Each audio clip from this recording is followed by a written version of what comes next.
पिछले एपिसोड में रोसा एल्बर्ट पे इल्जाम लगाती है कि वो दीवार कूद के मेरे घर पे कुल्हाड़ी के साथ आया और फिर उसने पेद्रो को मार डाला। अब आगे एपिसोड 7। एपिसोड की शुरुआत में रोसा पेद्रो को गिफ्ट में एक बुक देती है और वो उसे गुलाब देता है। पेद्रो ने रोसा को उस बुक पे कुछ लिखने को बोला तो रोसा ने लिखा, भले ही हमारे पास पैसे ना हो, तुम्हारा साथ ही मेरे लिए काफी है और तुम्हारा छूना भी, ऐसे ही साथ में जिंदगी गुजार लेंगे। रोसा जेल में कैदियों के साथ टीवी पे अपनी न्यूज देख रही होती है। फिर सोफिया रोसा से फोन पे बात करके पूछती है कि आप कब आ रहे हो। रोसा ने जवाब दिया, जल्द ही। सबको ऐसा लगता है कि मैंने कुछ गलत किया है, लेकिन ऐसा नहीं है। तभी वहाँ पर हावी और कारमेन आ जाते हैं। इसके बाद हावी ने सोफिया को बताया, अगर नाना या नानी रोसा को फोन करे और तुम उनके साथ हो तो तुम उन्हें बताना, अगर पापा यहाँ पर हो मैं तभी बात करूंगी। फिर सोफिया ने बोला, मॉम ने मुझे बताया कि उन्होंने कुछ गलत नहीं किया, ये झूठ है, मैंने खून देखा। वहाँ जेल में एल्बर्ट ने अपने लॉयर से कहा कि उसने सिर्फ एक ही सच बोला है कि मैं दीवार कूद के घर के अंदर आया था और ऐसा मैंने उसके कहने पे किया ताकि कोई पड़ोसी मुझे देख ना ले। लॉयर ने बोला, उसने तुम्हें बेवकूफ बनाया, तुम्हारा फायदा उठाया और सारा इल्जाम तुम पे डाल दिया। वो तुम्हें बुद्धू नाम से बुलाती थी, तुम उसके लिए वही थे।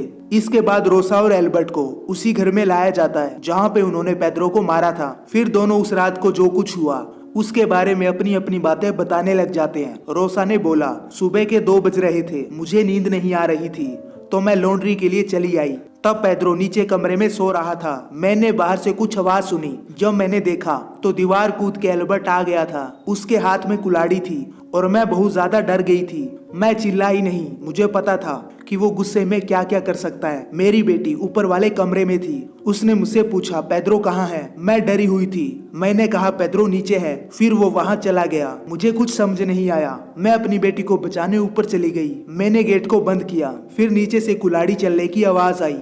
इसके बाद नीचे वाले कमरे में एक पुतले के ऊपर कुल्हाड़ी से वार किया जाता है जिसकी आवाज ऊपर तक आ रही थी। फिर एल्बर्ट ने बताया, रोसा ने मुझे घर बुलाया और कहा कि मेरी मदद करो, मैंने पेद्रो को मार दिया है। पहले मैंने ये सब नहीं बताया क्योंकि मुझे उसे बचाने का ख्याल आ रहा था। पेद्रो की लाश सोफे पर थी।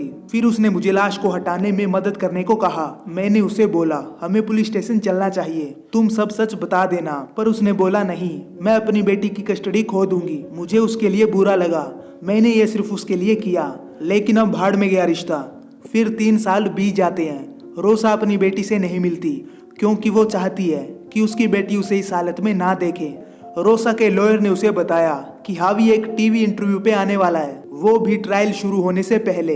इसके बाद रोसा के पेरेंट्स उसे मिलने आते हैं। उन्होंने कहा, सोफिया ने हावी को भी वही बताया जो मुझे बोला।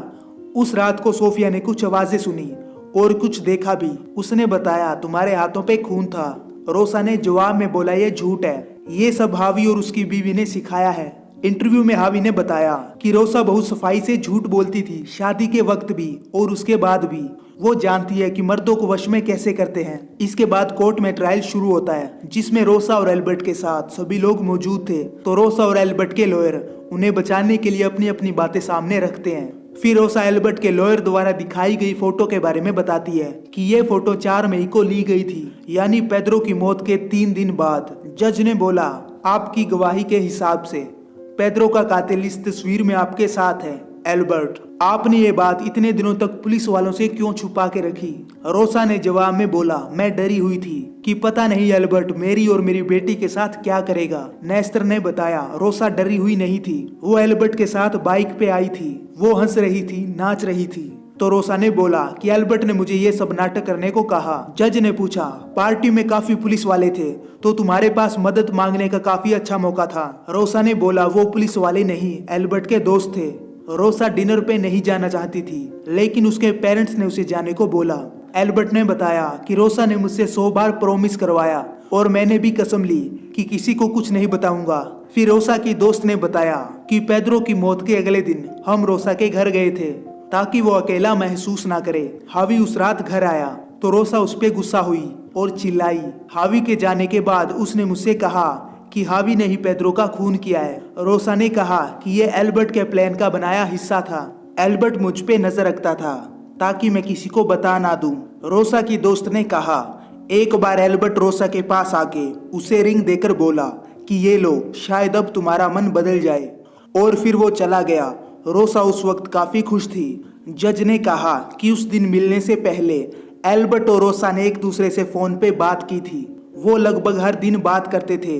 फिर जज वो फोटो दिखाते हैं जिसमें रोसा एल्बर्ट की दी हुई रिंग पहन के उसको सेल्फी भेजती है और बदले में एल्बर्ट भी उसे फोटो भेजता है। फिर एल्बर्ट के दोस्त वान उसने बोला कि मैंने एल्बर्ट को ये बताया कि मैं फोरेंसिक में जाने की सोच रहा हूँ और स्टडी भी कर रहा हूँ। तो एल्बर्ट ने सवाल पूछा कि अगर एक आदमी को मार दिया जाए तो कैसे बच सकते हैं। तो मैंने उसे बताया ऐसे केस में डेड बॉडी को एक कार की डिक्की में डाल के एक सुनसान जगह पे ले जाके गाड़ी में आग लगा देते हैं। एल्बर्ट ने हवान हुस के जवाब में बोला उसकी कोई गलत इंटेंशन नहीं है, पर यह कहानी बिल्कुल गलत है। फिर सच को जानने के लिए जज एस्टर को बुलाते हैं और इसी के साथ 7वां एपिसोड भी खत्म हो जाता है। तो अगर आपको इस सीरीज के नेक्स्ट एपिसोड की एक्सप्लेन वीडियो चाहिए तो मुझे कमेंट करके बताएं। मैं मिलता हूं आपको नेक्स्ट वीडियो में।